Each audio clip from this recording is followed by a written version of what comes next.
Hey guys, it's Divyansh, welcome back to another episode of football daily. और भाई कल real Madrid और United ने कुल मिला के थोड़ा सा ऐसा खेला गेम कि मेरे को नींद बहुत बढ़िया आई, कसम से भाई बहुत बढ़िया नींद आ गई मेरे को, कसम से बता रहा हूँ। 5-6 कुत्तों ने पीछे काट लिया लेकिन फिर भी भाई नहीं उठाए।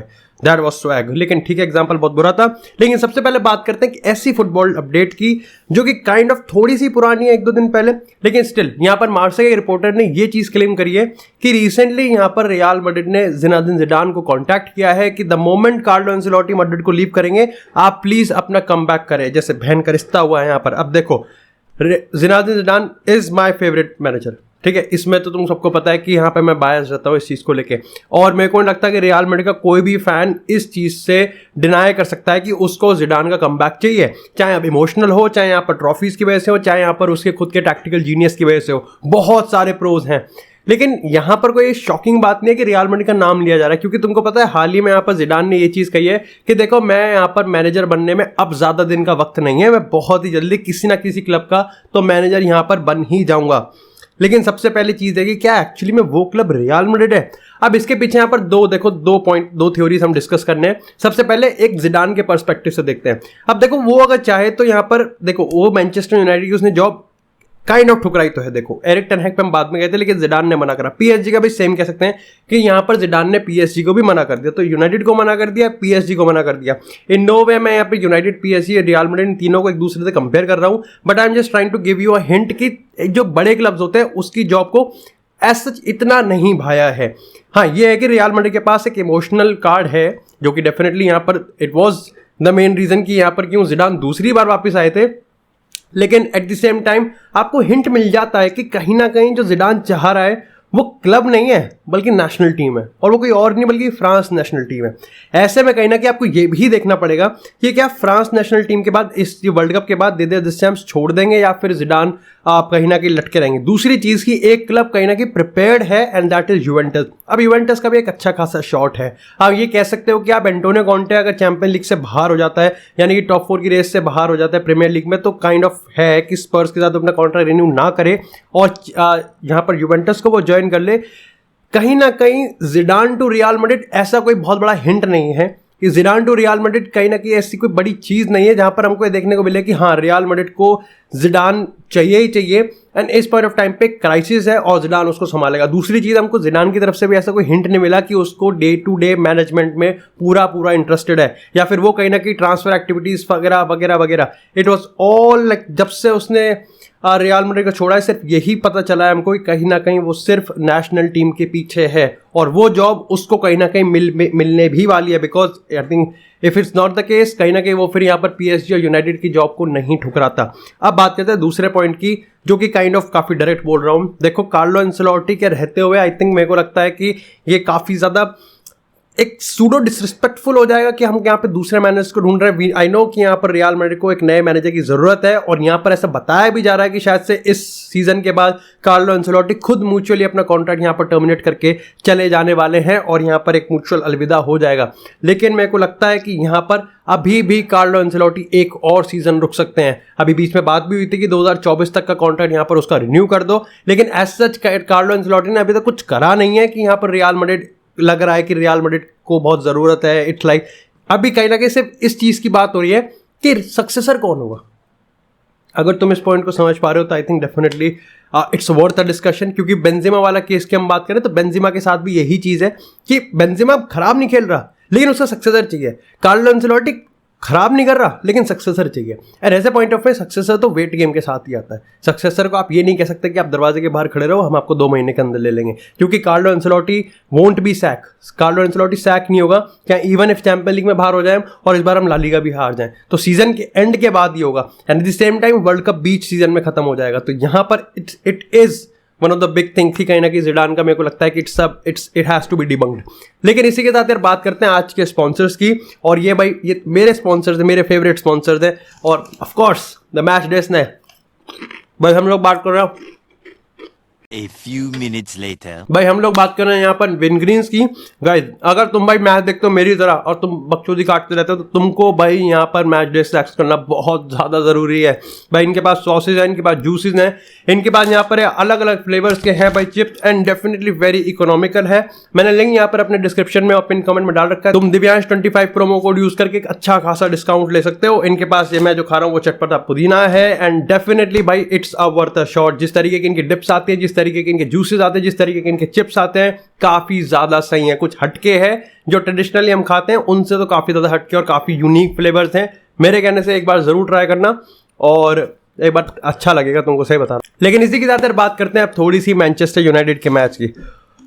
देखो आई थिंक अभी डिस्कशन ये नहीं चल रहा कि यूनाइटेड ने बहुत बुरा खेला या यूनाइटेड ने बहुत अच्छा खेल लिया। अभी डिस्कशन ये चल रहा है कि यूनाइटेड ने कन्विंसिंगली जीता या कन्विंसिंग नहीं जीता। कहीं ना कहीं काफी लोग वेस्ट हैम की बहुत तारीफ कर रहे थे कि जिस तरीके से वो एक पॉइंट के लिए भाग रहे थे, जिस तरीके से वो इक्वलाइज करने के चक्कर में थे, वो कहीं ना कहीं काबिलियत तारीफ था।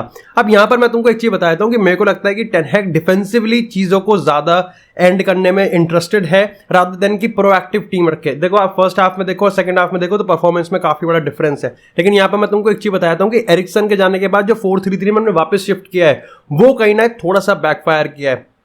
अब टेन हैग की हम यहाँ पर अगर हम प्रेस कॉन्फ्रेंस की बात करें तो उसने ये चीज तो कंफर्म कर दिया कि फ्रेड है, स्कॉट मैकटोमिने है, मेरे को दोनों प्लेयर्स एक साथ साथ में चाहिए कहीं ना कहीं मिडफील्ड में। लेकिन वो मिडफील्ड में कंट्रोल हो नहीं रहा है। वेस्ट हैम को एक्चुअली में काफी ज्यादा स्पेसेस मिल रहे थे। और ऑफकोर्स दाल चावल की हम बात करें यानी कि डेक्लन राइस की हम बात करें तो उसने भी काफी बढ़िया परफॉर्मेंस दी है।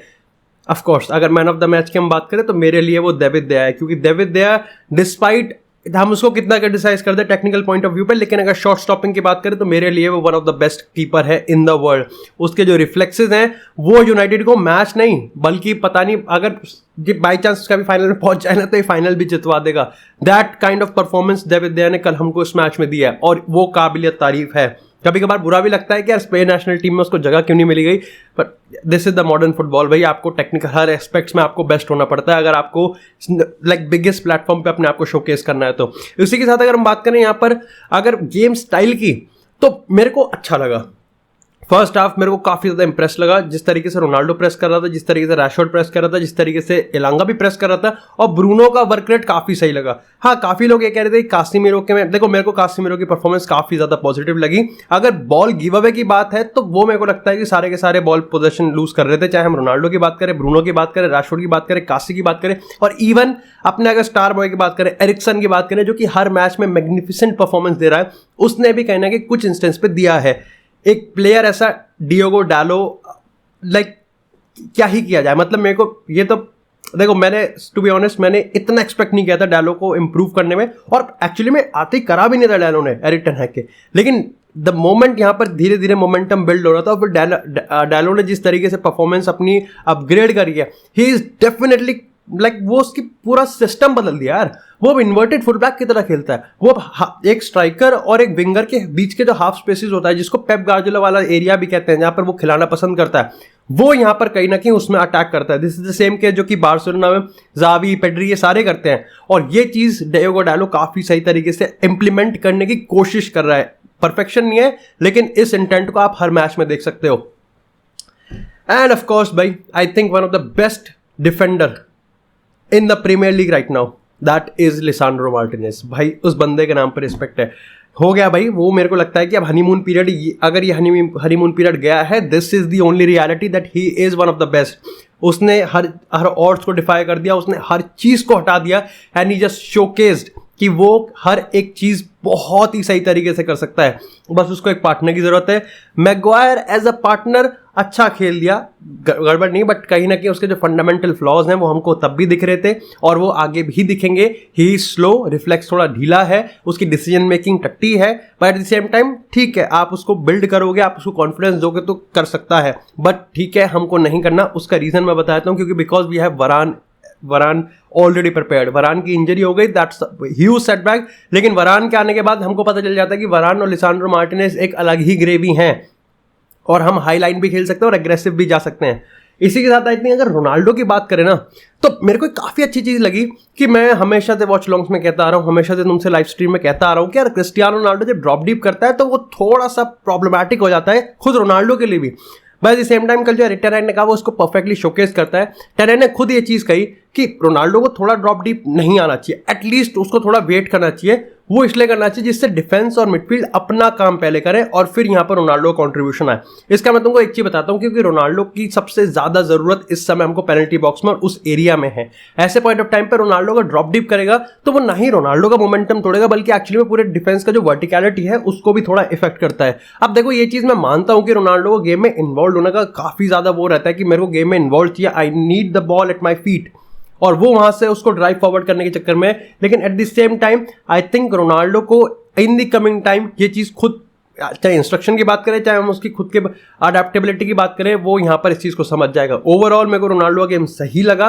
और अगर बात करें यहाँ पर गोल स्कोरर मार्कस राशफोर्ड की, then it was a very very good game from him as well. उसका जो एरियल थ्रेट था, जो कि आज तक मैंने नहीं देखा था कि मार्कस राशफोर्ड का एरियल थ्रेट इतना डोमिनेटिंग हो सकता है, वो कहीं ना कहीं एक अलग ही रूप में आ रहा है और इसके लिए टेन हैग को पूरे पूरे नंबर। ओवरऑल 3 पॉइंट्स मैटर करते हैं और बहुत ज़्यादा मैटर करते हैं, क्योंकि चेल्सी वहाँ पर डूब गई है और लिवरपूल भी डूब गई है। तो ऐसे में यूनाइटेड को करना पड़ेगा। हाँ, न्यूकासल को हल्के में लेने की कोई ज़रूरत नहीं है। लेकिन इसी के साथ बात करते हैं थोड़ी सी रोने धोने की। तो भाई रियल मैड्रिड ने एक बार फिर से पॉइंट्स ड्रॉप कर दिए और एक डिफीट के बाद आप अगर फिर पॉइंट्स ड्रॉप करो देन इट्स अ कंसर्निंग। और मैंने मैच स्टार्ट होने से पहले भी कहा था कि मेरे को बेंजिमा का health issue anxiety issues they रहा है, क्योंकि अब प्रॉब्लम यहां पर ये है कि आप ये नहीं, मतलब इतना अजीब सी सिचुएशन बन रही है ना। खुद कार्लो एंसेलोटी भी इस चीज को कहता है कि आप ये प्रेडिक्ट नहीं कर सकते कि क्या चीज सच है और क्या चीज नहीं है, क्या चीज प्रिवेंशन के तौर पे और क्या चीज सही में कंसर्निंग है। क्योंकि वर्ल्ड कप ऐसे पॉइंट ऑफ टाइम पे, एंड ऑफ कोर्स कोई भी प्लेयर कितना एक डेडिकेटेड हो, लेकिन वो वर्ल्ड कप नहीं छोड़ेगा, ठीक है। तो उसकी क्लब में ये तो बोलेगा ना कि यार अगर मेरे पैर में दिक्कत है, मेरे कुछ है, तो मैं वर्ल्ड कप नहीं छोड़ूंगा, तो मेरे को खिलाओ मत।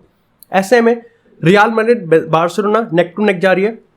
बार्सिलोना ने यहाँ पर हाल ही में वेलेंसिया के अगेंस्ट इंजरी टाइम में लास्ट की वो गोल मार दिया था, वो कहीं ना कहीं 3 पॉइंट प्रेशर बना दिया था। एंड नाउ क्योंकि रियल मैड्रिड सिर्फ 1 पॉइंट बार्सिलोना के ऊपर है, it's not very big deal. ये इतनी बड़ी गैप नहीं है, इसको खत्म किया जा सकता है। अब ये मैं रियल मैड्रिड के पर्सपेक्टिव से कह रहा हूं, तो ये सेम चीज बार्सिलोना पे भी अप्लाई हो सकती है, क्योंकि अगर रियल मैड्रिड गिरोना से पॉइंट्स ड्रॉप कर सकती है तो सेम बार्सिलोना भी ड्रॉप कर सकती है। तुम भी इसी थाली के चट्टे बट्टे, हम भी एक ही थाली के चट्टे बट्टे, तो ना तुम अलग है और ना ही हम अलग है। बट ठीक है, अपने गिरेबान की बात कर लेते हैं, अपने आप को डिफेंड नहीं करते। देखो यहां पर मेरे को एक चीज लगती है कि रेफरी की डिसीजनिंग चुतिया थी, ठीक है।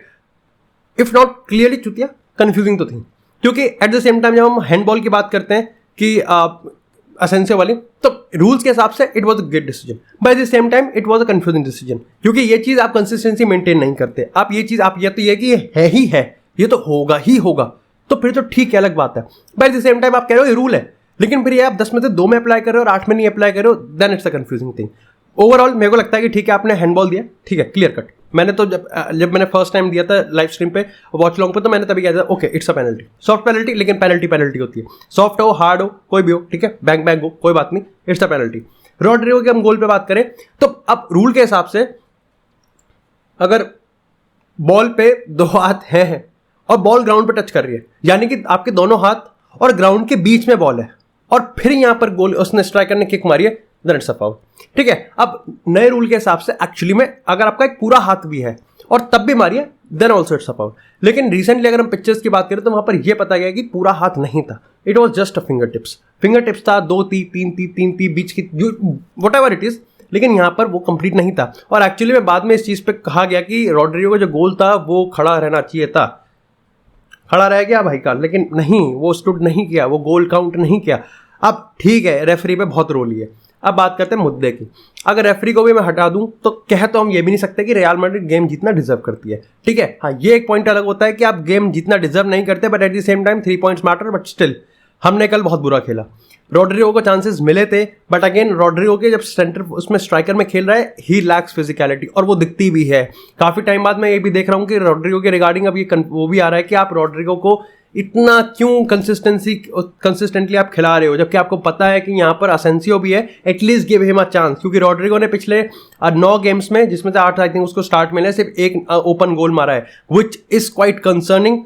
एट द सेम टाइम अगर विनीसियस की बात करें तो Vinicius is definitely is like वो पावर हाउस है, वो बढ़िया प्लेयर है, he is a world class generational talent, but उसके नंबर्स अब कहीं ना कहीं थोड़े डिप कर रहे हैं। क्या ये बेंजिमा की वजह से है, क्या ये कहीं ना कहीं हमारे प्रेडिक्टेबिलिटी होने की वजह से है, उसका सोचना पड़ेगा। टोनी क्रूज का पहला प्रोफेशनल रेड कार्ड दिख भी रहा था, वो ले ही लेगा उसको, क्योंकि काउंटर पे जिस तरीके से हम लोग बॉल लूज कर रहे थे, काउंटर पे टोनी क्रूज नहीं भाग सकता, तो टोनी क्रूज वो नहीं कर सकता। टोनी क्रूज थाई उड़ा देगा किसी की, टोनी क्रूज घुटना घुमा देगा किसी का, लेकिन टोनी क्रूज ये नहीं कर पाएगा। तो यहां पर कहीं ना कहीं मेरे को लगता है कि टोनी क्रूज का लग रहा था।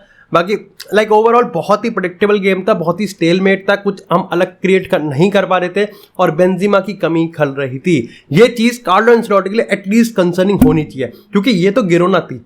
एट द सेम टाइम अगर मैं बार बार हर उस मैच में कह रहा हूं जिस टाइम रियल मैड्रिड परफॉर्म करने में फेल हो रही है कि आप अगर एक गोल खा रहे हो तो 2 गोल मारने का दमखम रखो, और अगर this is Real Madrid then you have to score 2 goals. और ये चीज जो पिछले सीजन हम सस्टेन करते हुए आ रहे हैं, स्पेशली अंडर कार्लो एंचेलोटी, जहां आप अनप्रिडिक्टेबिलिटी पे काफी ज्यादा फोकस करते हो और आप यहां पर आउट ऑफ नोवेल, जो कि आप पूरे मैच में एक्सपेक्ट नहीं करते, लेकिन रियल मैड्रिड एक moment of magic, real Madrid जिसके लिए स्टैंड करती है, वो कहीं ना कहीं आप अगर देने की कोशिश कर रहे हो then you have to give that on consistent basis. अगर आप वो नहीं दोगे तो आप कहीं ना कहीं क्लच नहीं कर पाओगे। आप क्लच नहीं कर पाओगे तो आप अभी तो छोटा मैचेस में आपने 2 पॉइंट स्टॉप करें, आने वाले टाइम में आप बड़े मैचेस में पॉइंट स्टॉप के आप नॉकआउट भी हो सकते हो। So this is a clear criticism from my side कि यहां पर रियल मैड्रिड को बेटर होने की जरूरत है। प्लस बोरिंग भी था, मेरे को नींद आ गई, 12 घंटे सो गया मैं। बाकी that's it for this episode guys. I hope आपको एपिसोड पसंद आया हो। एपिसोड पसंद आता है एपिसोड को लाइक करें, चैनल को सब्सक्राइब करें, आपको इससे फुटबॉल से एक्सक्लूसिव कंटेंट चैनल पर मिलता रहेगा। तब तक के लिए stay tuned, stay safe and I will see you in the next episode.